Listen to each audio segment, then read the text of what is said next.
तैरती हुई मछली कब तालाब में से पानी को पी जाती है पता नहीं लगता, वैसे ही हमारे अधिकारी कर्मचारी कब गड़बड़ कर डाले हमको पता नहीं लगता। इस सरकार में भी मैंने जिद पकड़ ली, सारे ब्यूरोक्रेट ये कहने साहब ये तो नहीं होना चाहिए, मन का ये होगा या तो राजी खुशी होगा या अड़ने से होगा, और हो गया। माननीय कृषि एवं ग्रामीण विकास मंत्री राजस्थान डॉक्टर किरोड़ी लाल जी मीणा साहब की उपस्थिति में किसानों के खेत से किसानों के लिए किसानों के द्वारा किसानों के इस कार्यक्रम में स्वागत। सम्मानित मंच, उपस्थित किसान भाइयों बहनों, मैंने अधिकारियों से बात की थी। अभी कुछ दिन पहले इजराइल के एम्बेसडर से मेरी बात हुई थी, यहीं पर वो आए थे। तो वो जो खेती के मामले में वो आगे हैं, हमसे भी ज़्यादा डेजर्ट वहाँ पर है, और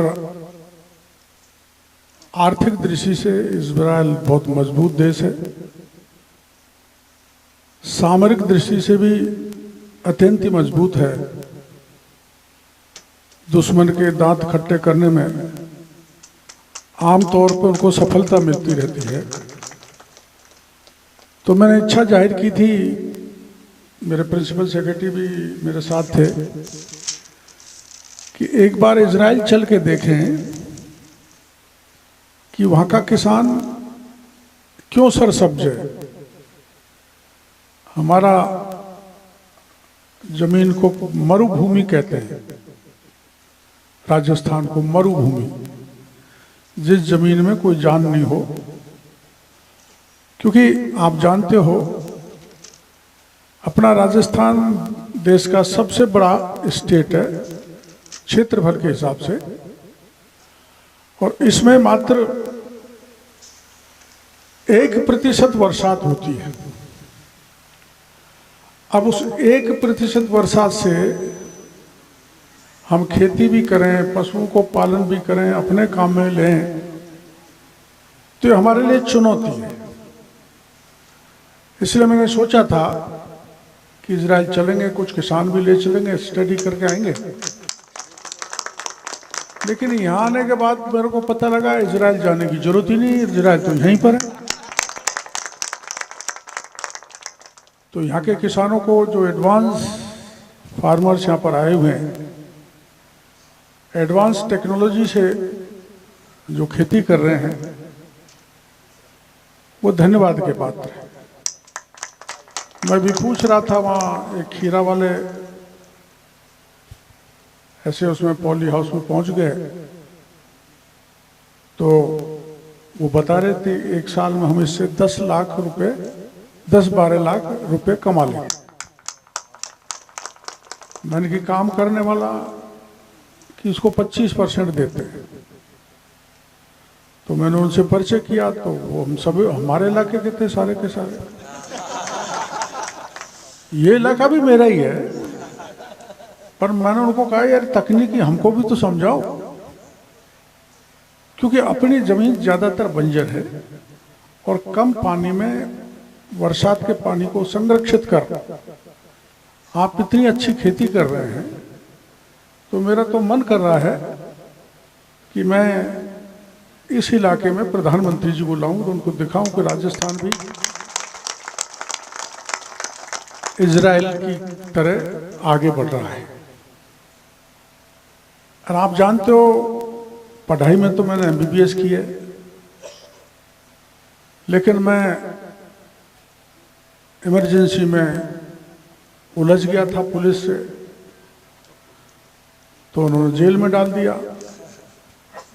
जेल में तो अब इमरजेंसी में तो कोई दादागिरी कर ही नहीं सकता था, चपट मारो और बंद करो, अंदर ठुकाई करो, कोई छापने वाला नहीं था, कोई पूछने वाला नहीं था। खैर जैसे तैसे करके MBBS करी आए। अब मेरे डॉक्टरी का काम करना था, लेकिन मैं इस राजनीति के दलदल में फंस गया।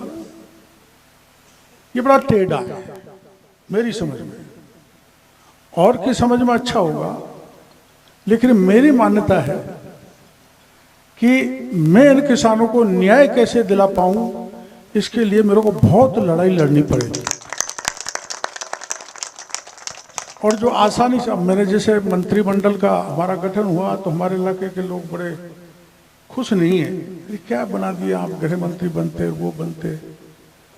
मैंने कि गृह मंत्री बन के क्या कर ले, थानेदारों से माथा पचाते रहते हैं कि भाई इसे 307 में कार्रवाई करो, फिर भी घुमा घूमू के 2-4 को तो बचा ही देता।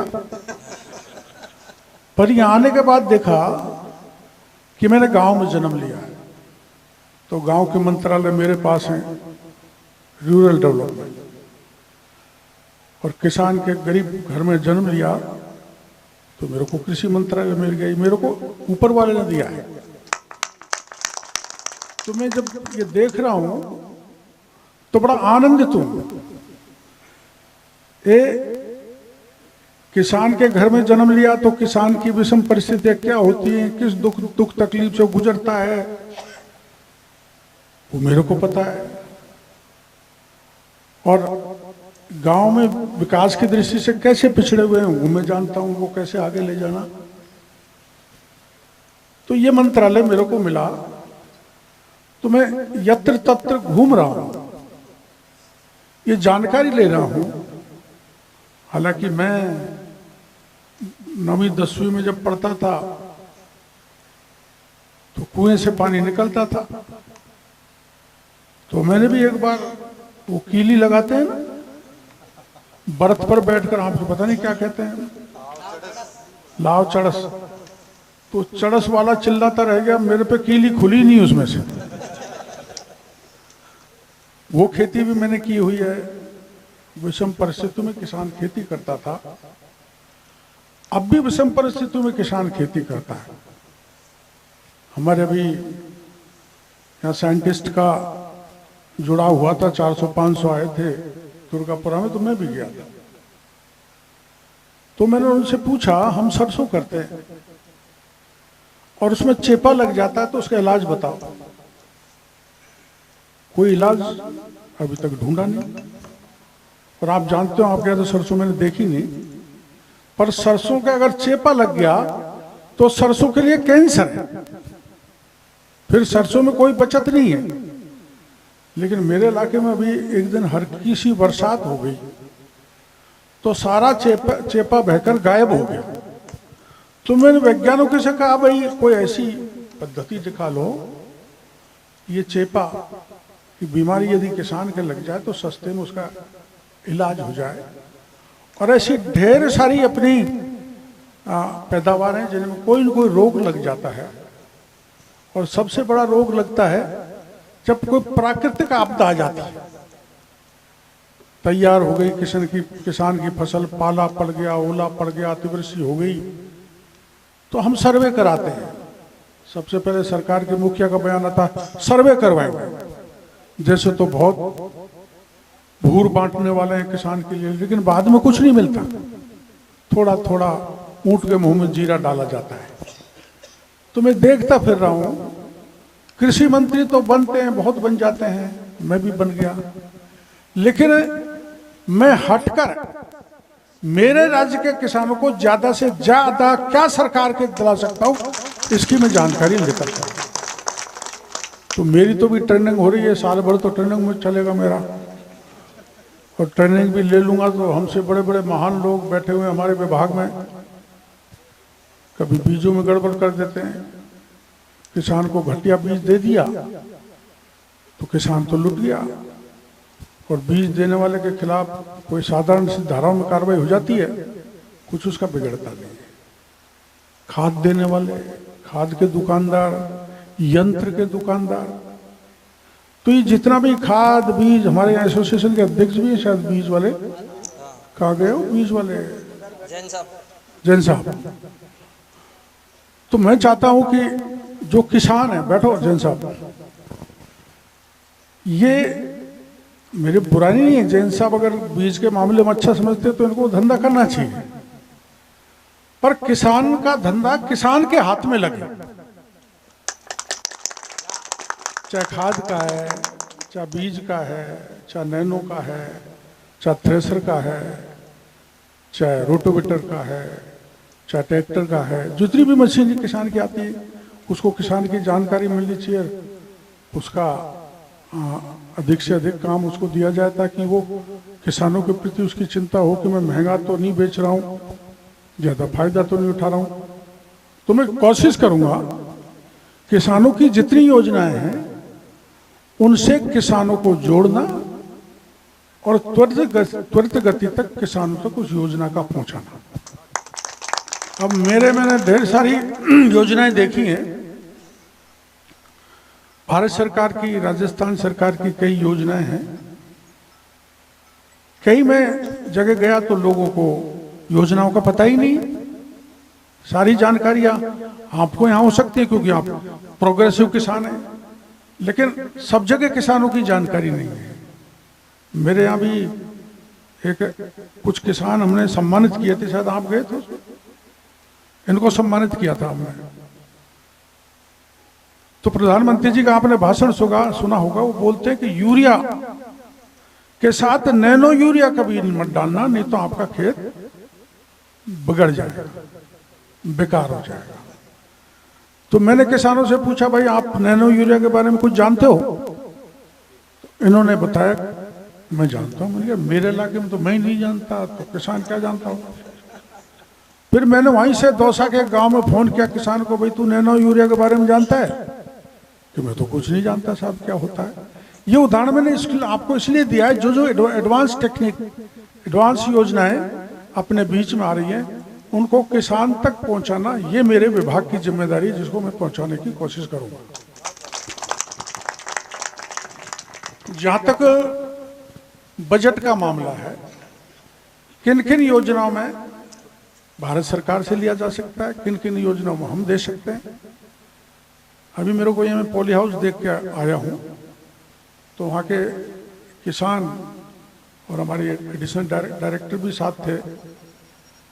तो हम अब ये करने वाले हैं 3-4 सेमिनार, जिसमें मैं, मेरे विभाग के सेक्रेटरी वगैरह दूसरे अधिकारी और आप किसान जो जिस फील्ड में लगाए उसके साथ बैठकर, और कंपनी के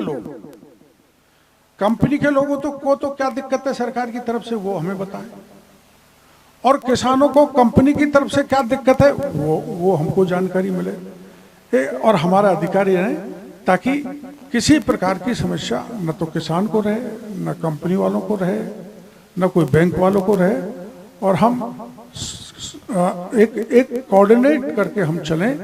किसी प्रकार की उलझन, कई बार ऐसा होता है कि किसान बैंक के चक्कर निकालता रहता है, उससे बैंक के उसका लोन क्लियर नहीं होता। कई बार ऐसा देखा है कि हमारे यहाँ फाइलें पड़ी रहती हैं, निकालते ही नहीं, जब तक कुछ वजन नहीं रखा जाता फाइल पे तब कोई निकालता ही नहीं। तो मैंने थानेदार को फोन किया, मैंने कहा भाई ये गरीब है, इसके बकरा बकरी आ जाने चाहिए, ये साहब ला देंगे। अब मैं इस पर भरोसा नहीं करता, ला देंगे। मैंने कहा दिन बताओ कितने दिन में ला दोगे? उनका 3 दिन में ला दूंगा। मैंने कहा आपके 3 दिन, मेरे 2 दिन और, 5 दिन में नहीं लाया तो मैं आपके थाने का घेराव करूंगा। वो तो दूसरे दिन ही ले आए बकरे। पुलिस को सब पता रहता है, पुलिस इतनी उस्ताद है, उसको सब पता रहता है। ले आए, लाके क्या किया बेटों ने, सही कहानी। आप ऐसे कहोगे कोई आप ऐसी कहानी सुना रहे हो बनावटी। बकरा बहुत अच्छा, उसको फिर को काटा और मीट बना के पूरे थाने वाले डकार गए पूरे। वो मेरे पास आया गरीब, कहने लगा था आपका फोन का तो मेरा कबाड़ा हो गया। मैंने क्या हो गया? आपका फोन नहीं कराता तो मेरे बकरा बकरी मिल जाते। मेरे बकरे को काट के थाने वाले खा गए और बकरी चोर को ही पकड़ा दी। चोर भी खाने में था, साथ में थाने पे। तो मेरे को गुस्सा आया। हम 5-6 लोग बैठे थे, बस में बैठ के गए और थानेदार को कहा, मैंने थानेदार सुन ले, अगर इस गरीब के बकरे बकरी की 2800 रुपये बनते, तेने पैसे नहीं दिए तो मैं डॉक्टर हूं, तेरे पेट को चीर दूंगा और बकरा निकाल दूंगा। अब मैं ऐसा ही अनाड़ी था, ऐसे थोड़ा चलता है, किसी का पेट छीनने की धमकी दी जाती है तो थानेदार ने सोचा है तो गड़बड़ होगा। तो साहब 3 घंटे बाद आ जाना, आपका 2800 रुपये दे देंगे। हम खुश हो गए, देखो हम कितने बड़े नेता हैं, 2800 रुपये दिला रहे। हम 3 घंटे बाद पहुंचे तो पुलिस ने गोलियां चलाना चालू कर दिया, धन धन गोली। मेरे साथ 5 आदमी और थे। मैंने कहा अपन पीठ बताकर भागेंगे तो गरीब के साथ धोखा होगा, और छाती में गोली लग के मर गए तो अपन साक्षात उस गरीब ईश्वर की लड़ाई लड़ रहे हैं कि अपना अगला जन्म सुधर जाएगा। हम नहीं हटे। सामने वो हलवाइयों की भट्टी थी, हमने भी ईंट फेंकना चालू कर दिया। वो गोली चलाए, हम ईंट फेंके, वो गोली चलाए, उनकी गोली खत्म हो गई, लेकिन हमारी ईंट खत्म नहीं हुई। तो भैरव सिंह जी प्रतिपक्ष के नेता थे, मैंने उनको फोन किया, मैंने कहा आपने कहा था कि किसानों के लिए लड़ना, गरीब के लिए लड़ना, हम पे तो गोली चला दी, भ्रष्टाचार के खिलाफ लड़े। कि बात तो सही है ना, मैंने बिल्कुल सही है, मैं झूठ थोड़ा बोलूंगा। तो मेरे को वो दिन याद है, भैरव सिंह जी ने मेरे को कहा था तुम कितने लोग इकट्ठा कर सकते हो। मैंने आप बताओ कितना करूं, 1 दिन का समय दे रहा हूं। मान के बताओ कि 10,000। वो तीसरे दिन गए, मैंने 30,000 की भीड़ इकट्ठी कर दी। 30,000 किसके लिए? एक गरीब के लिए। और उस समय छपा था, आजकल के बच्चों को पता नहीं होगा, 3 दिन तक वहां पर 32 MLA थे उससे विधानसभा में, वसुंधरा जी भी थी उस समय। 3 दिन तक हमने धरना दिया, उस गरीब को 2800 रुपये दिलाए, पूरे थाने को सस्पेंड कराया और कलेक्टर एसपी को हटाया। जब मैंने MLA को वहां से आने दिया तो मैं जिद्दी भी बहुत हूं। ये उदाहरण मैंने इसलिए दिया है कि अगर इस सरकार में भी मैंने जिद पकड़ ली, अभी आपने सुना होगा वो RS वाले मेरे पास आ गए, आप बहुत आंदोलन करते थे, हमारा RS की ये तिथि तो बढ़ाओ। मैंने की भाई बात करेंगे, मैंने हाँ कर ली उनसे। तो मैंने सरकार से कहा मुख्यमंत्री जी में तिथि बढ़ाओ, कि डॉक्टर साहब आदत पड़ जाएगी, हर बार आ जाएंगे ऐसे ही। मैंने किया ना, हमारी तो सरकार बनी है, पहली बार पहली मांग है, इसको तो पूरा करो। मैं हाँ करी आया। अब सारे ब्यूरोक्रेट ये कहने साहब ये तो नहीं होना चाहिए। मैंने कहा ये होगा, या तो राजी खुशी होगा या अड़ने से होगा, और हो गया। इसलिए आप प्रोग्रेसिव किसान हैं, यहाँ पुरस्कार लिए हुए किसान हैं, नाबार्ड के अधिकारी भी यहाँ पर हैं, हमारे यहाँ के अधिकारी। मेरे को आप मार्गदर्शन दें, मेरे को ऐसी दिशा दें कि मैं सबसे ज्यादा भला राजस्थान के किसानों का कर सकूं। आप जानते हो इससे मना नहीं किया जा सकता। ये तालाब है, इसमें मछली माना तैर रही है। मैं ये नहीं कह रहा मेरा अधिकारी सारे भ्रष्टाचारी हैं, लेकिन तैरती हुई मछली कब तालाब में से पानी को पी जाती है पता नहीं लगता। वैसे ही हमारे अधिकारी कर्मचारी कब गड़बड़ कर डाले हमको पता नहीं लगता। इसलिए भ्रष्टाचार से मुक्त जो व्यवस्थाएं किसान को राज्य और केंद्र ने दे रखी है, उनको मैं पूरी करने का प्रयास करूंगा, बशर्ते कि आपका मार्गदर्शन मिले। मैं तो पहली बार यहाँ इसमें आया था अपने कॉलेज में, ये कॉलेज का आंदोलन भी चला था, हमारे फूलचंद जी बैठे हैं, तो मैं भी उसमें आके गया था। मेरी धर्मपत्नी गोलमा भी किसान है, उसने भी 1 दिन का अनशन किया था और आपका काम हो गया। तो बड़ा अच्छा यहाँ जोबनेर यूनिवर्सिटी के कारण आपके इलाके की प्रगति हुई है, बच्चे बच्चे यहाँ पर पढ़ रहे हैं, किसान भी जागरूक हो रहे हैं। इससे मेरे को यहाँ मिनी इजराइल देखने को मिल गया। मैं चाहूँगा कि हर राजस्थान के किसान पर के चेहरे पर खुशहाली आए, तो मैं भी मानूंगा कि मैंने राजनीति का सबसे बड़ा पद प्राप्त कर लिया। बहुत बहुत धन्यवाद। राम राम।